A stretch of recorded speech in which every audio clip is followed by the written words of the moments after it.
My brothers and sisters, the Rhea Ripley favoritism from Triple H and the WWE is getting out of hand, and the double standards are getting too much for the heels advocate to take. So strap yourselves in, give me a heel yeah in the comment sections, leave a like on this video, subscribe with the bell notification if you haven't already, and with that being said, let us jump right into this video. Now you guys, it is no secret that Triple H and Rhea Ripley have this weird connection, okay? Whatever the source of that connection is, it is to the detriment of the other talent on the roster.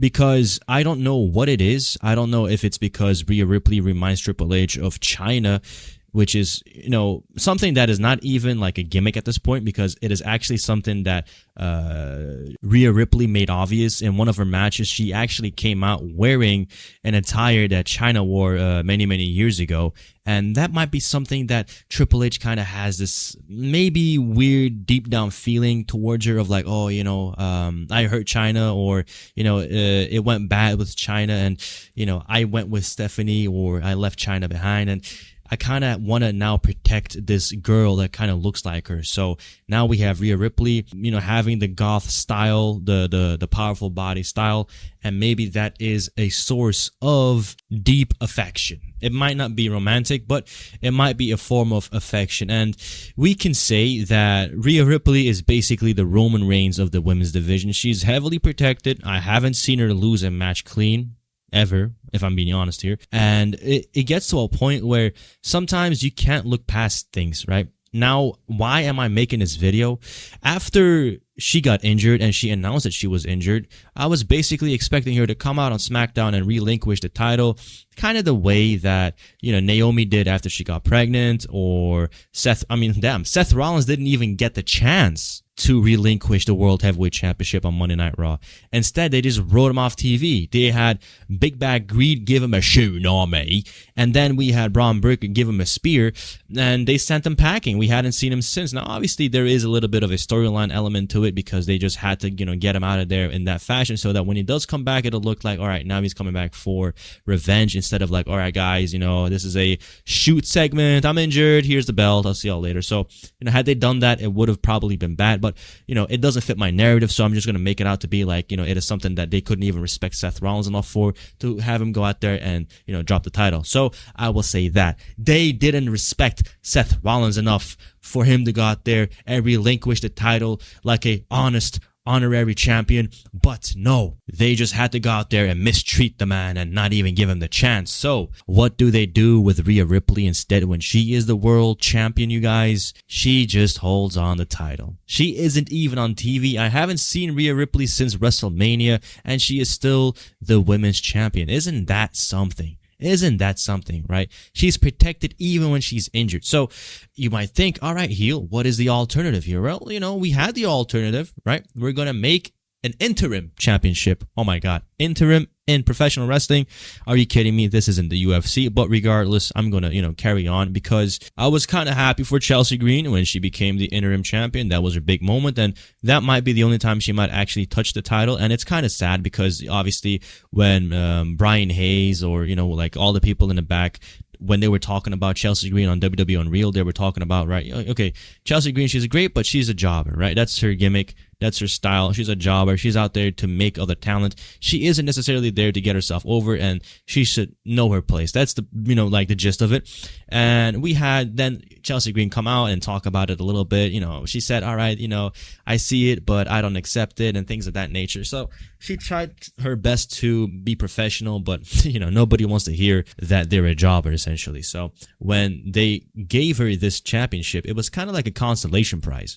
You know, it was kind of double-handed, I mean, like backhanded, because yes, you know, she did win the championship, but immediately after, right, the following SmackDown, 1 week after, she's eating a pin. You know, it's like, all right, Chelsea, here, just pretend that you're a champion. Here you go. You have a participation trophy. Here you go. You have a participation belt. Yeah, you are the women's champion, interim, and it's almost like fate played a big role in this. And she is now injured. Right, I think at the ending sequence of that pinfall, one of the girls kind of fell on her face. It shattered her orbital bone or something like that. So she also gets to, you know, leave the title behind. And you know what's crazy? She can drop the title, right? Chelsea Green, the interim women's champion, gets to drop the title after being injured for not even a day, but Rhea Ripley, who has been injured for months and months and months, still has her title. Uh-oh, now we're entering a territory which is really, really dirty, and you're not gonna come out of it looking any good. So either to save face, they might just keep having Chelsea Green come out on SmackDowns holding that title up, because the fact of this, it could have been anybody else and it really wouldn't have mattered, right? Because as soon as Rhea Ripley comes back, that is the point, right? That is the real champion. And so that is the one that we now have to acknowledge as the one true champion, because now Chelsea Green is just in a position where she is holding the couch warm. So whether or not she wrestles or she comes out on SmackDown with the belt or not is besides the point, because it doesn't change anything. And what also doesn't change is just the favoritism that she gets. You understand? I think Rhea Ripley was also injured when she was feuding with Liv Morgan, and she got pushed into a wall and she kind of broke her collarbone, I think.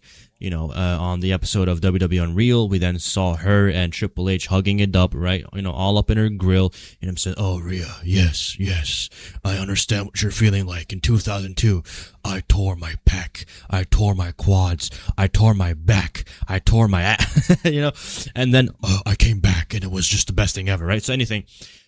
She will come back better, and that was basically the promise that Triple H gave her, and he kept his promise, as when Rhea Ripley was finally healthy again.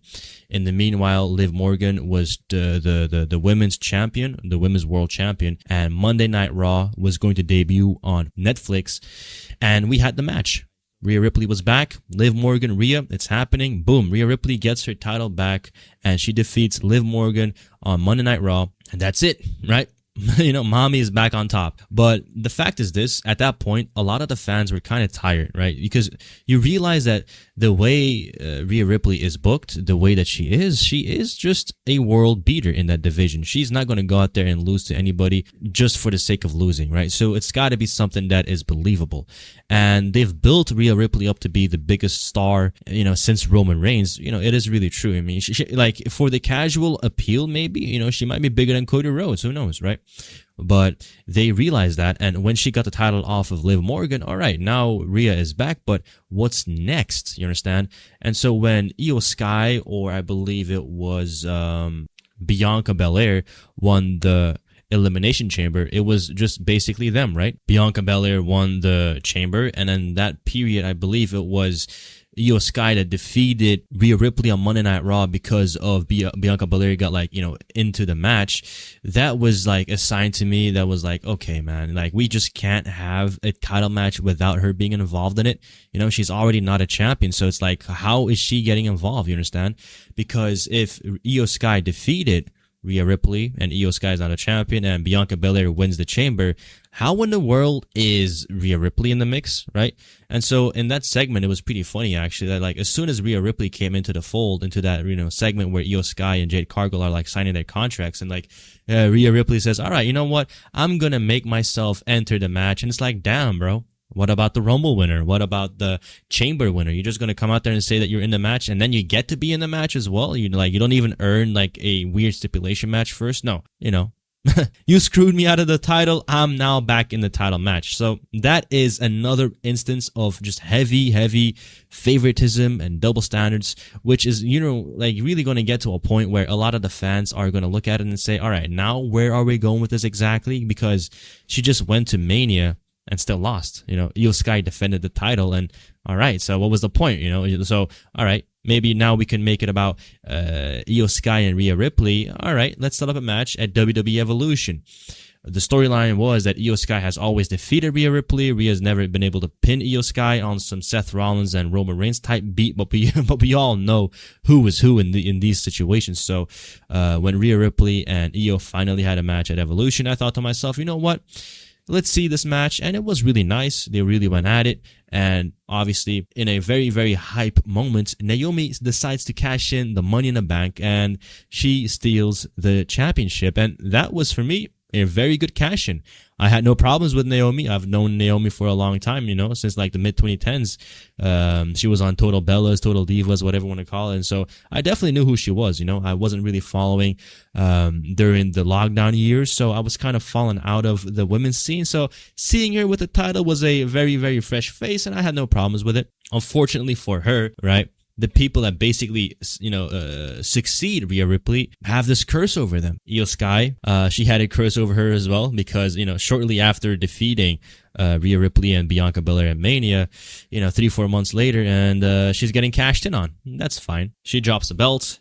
Naomi picks it up. Naomi walks into SummerSlam against Io and Rhea. She defends the title, luckily, but then shortly after, Naomi has to actually drop the title because obviously she got pregnant, right? And once that happened, it's really weird, right? Like the main event scene, I don't know why, but the WWE is just always doing this.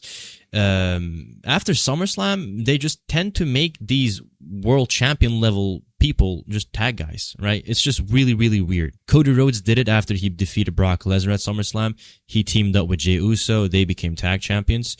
And now Rhea Ripley and Io Sky are doing it, right? They became tag champions as well. They became Rio.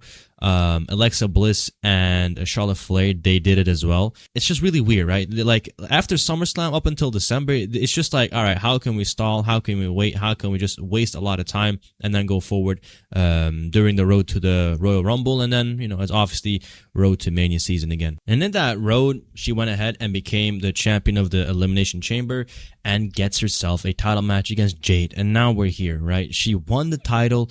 She got injured. She's still the champion. They crown Chelsea Green interim champion. And it's just a matter of time before they take the title off of her. And if they don't, it's just, a matter of time before Rhea Ripley's going to come back or we have another interim champion.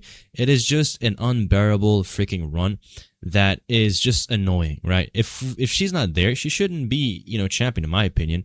And because the fact is this, a lot of the times when people that are champions leave because of an injury and then they come back, they don't really come back at the bottom of the barrel, right? So they immediately come back in title matches as well. So they might as well even still be champion, right? So what does it matter if on paper she's champion or not? But once again, we also have to be a little bit fair, right? I'm going to be the heels advocate here. I'm going to be advocating for Triple H here. We are also in the season of post SummerSlam, and like I said, after SummerSlam up until December, it's just the worst period in the WWE calendar. Those 4 months are just, how can we, stretch time? How can we waste time? And I think that's exactly what they're doing, right? They don't want to, have Rhea Ripley go out there, drop the title, and then she's going to be like, without a belt. And whenever she comes back, what is she going to do? Get the title back right away? She might as well stay champion, because she might just get booed if she does beat whoever's champion at the time. And if she's actually dropping the title and gone for too long, they might bring her back for the Rumble, and then she's going to win the Rumble again. And then it's like, dude, really? She's going to win again, Rhea Ripley? Or like, aren't we sick of her? It's like being too strong, too successful, too good in kayfabe is almost a detriment, right? Because you kind of have to pick your battles, right? When do you want to come back? When do you want to become champion again?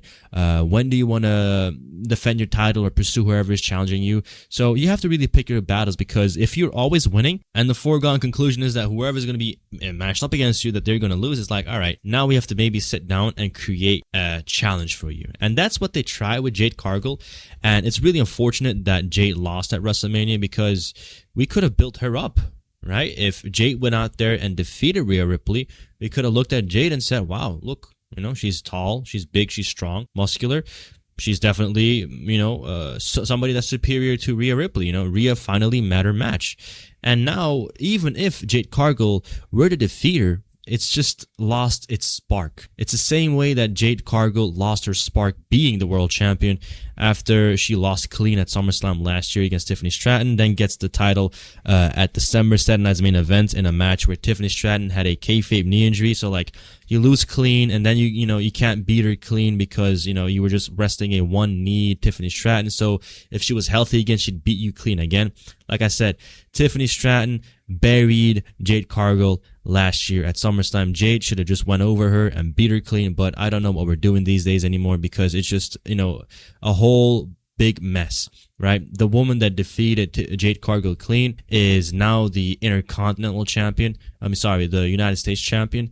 and now they're having a trilogy match, right? Recently, Jade Cargill and Tiffany had a match. I'm not too sure who won. I don't even care right now. I think Tiffany still has the title, so Tiffany must have beaten her. So it's like, you mean to tell me that Tiffany was still all along a better performer, a better talent, a better wrestler? So it should have been Tiffany Stratton versus Rhea Ripley all along. And I think that's what they're building up for right now. But if that's the case, why didn't Tiffany Stratton win the interim championship? So a lot of these questions I don't really have an immediate answer for, because you guys, we are looking for meaning in a meaningless period. That is my problem here. That is something that I've realized now. A lot of the times I always felt like, all right, why does this happen? Why doesn't this happen? Where is the continuity? I try to look for reason when there isn't any real reason. You understand? So when Triple H has basically decided that, all right, Rhea, you're not going to go out there and give up your title. You're just going to hold on till, Survivor Series, and hopefully you'll be back by then for War Games, and we'll go from there. If that's his decision, that's fine, right? But it's just not logical, and I've came to terms with that. It'll never be logical. It'll never make sense, and that is really sad. Because the fact is this: Rhea Ripley has the makings of making somebody else. She is a megastar. She is, obviously brilliant at what she's doing. Her marketability is just through the roof, right? Like I said, she might be the number 2 star in the WWE. And the fact is this: if we are afraid to make Rhea Ripley go out there and win in certain matches, why don't we play into it? Let her win everything. You understand? Then people will start hating on her because she's so dominant and she's so strong. She'll be like a new tribal chief, you understand? So if she goes out there and becomes super Rhea and everybody's like sick of her winning all the time, what will that create? Heat. Then she can become a genuinely booed person. She can turn heel, and then we can build a proper baby face that will go over on her. So whether that be Chelsea Green, whether that be, like I said, we kind of missed the boat here, but whether that be Jade Cargill, with, it is what it is, right? So I think, Liv Morgan is not going to cut it. Jade Cargill is not going to cut it. Io Sky is not going to cut it. Chelsea Green is not going to cut it. Nobody is really going to cut it aside from Bianca Belair returning or Naomi returning, so we might have to put our expectations in those two. One or the other are probably going to come back pretty soon. I think that Naomi, I think she already gave birth. I think that also Bianca Belair gave birth. So maybe in the next 2, 3, 4 months, we might see them actually come back and confront Rhea Ripley. In the meanwhile, we have to contend with this pseudo interim champion Chelsea Green that's, probably not even going to wrestle because her face is broken. So that is the position that we're in, right? They're afraid to, get her booed. That's why they had to, throw in the stipulation at WrestleMania 41 where Io Sky defeated Rhea Ripley because Belair kind of got involved, and then it was a triple threat, and then she didn't have the title. After SummerSlam, she still didn't have the title, and then became, tag girls with Io Sky for 4 or 5 months, and then she wins the freaking chamber, So it was a really long time that they were tagging for no reason, that basically only served the purpose of how can we ever have Rhea Ripley get booed when Io Sky Deska is over there being cute and, putting her over as a babyface, and they're hugging it up. I mean, come on, what kind of a freaking animal are you to even sit there and boo them? You know what I'm saying? Are you mentally okay? So that is what they were playing on, So that's what they were banking on, and it worked, right? The same way that it worked for Alexa Bliss and Charlotte Flair, it worked for Io Sky Deska and Rhea Ripley. So, we have to go from there, right? And as it stands right now, it might be double standardy. It might be very favoritism heavy. It might be nepotism. It might be, bureaucracy. It might be this. It might be that. It might be anything. But what it is, regardless, is you're maintaining Rhea Ripley as champion. So you're foregoing the whole match of her returning and getting her title back that she never lost yet.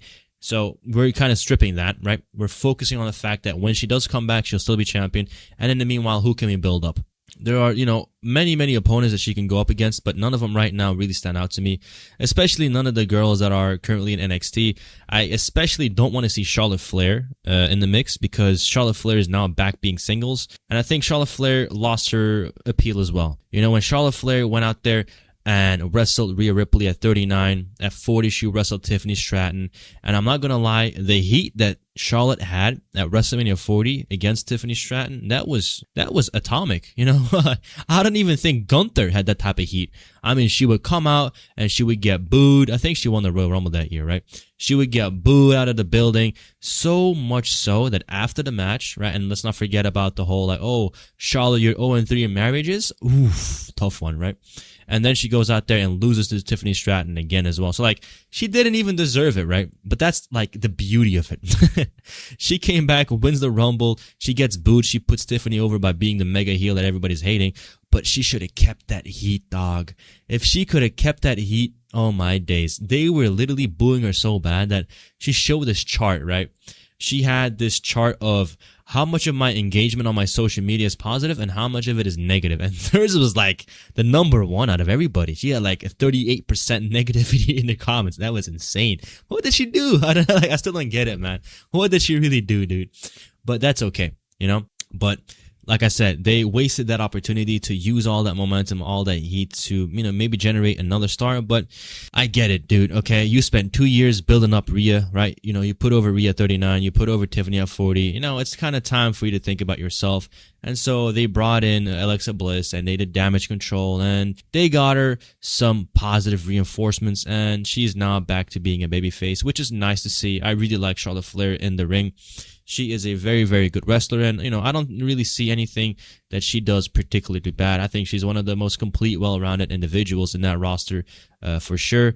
But I'm not going to lie, she is kind of ticking on the time, right? She is kind of like in the position of Ric Flair, essentially. It's like, all right, you've done all this stuff, you've done so many accomplishments. It's like, what is left for you, right? You don't really think about another world championship, right? And that's like the problem, you know. She put over Rhea, she put over Tiffany, and now I think she's done enough, right? You know, I think she paid her dues. I think she's owed. I mean, okay, maybe she's not owed, but she's definitely in line for another title reign. But it's like, why? You know, it's like, why? And if it wasn't for the interim championship and she couldn't win the interim championship, then what is she supposed to be competing for? Like, what is she chasing here?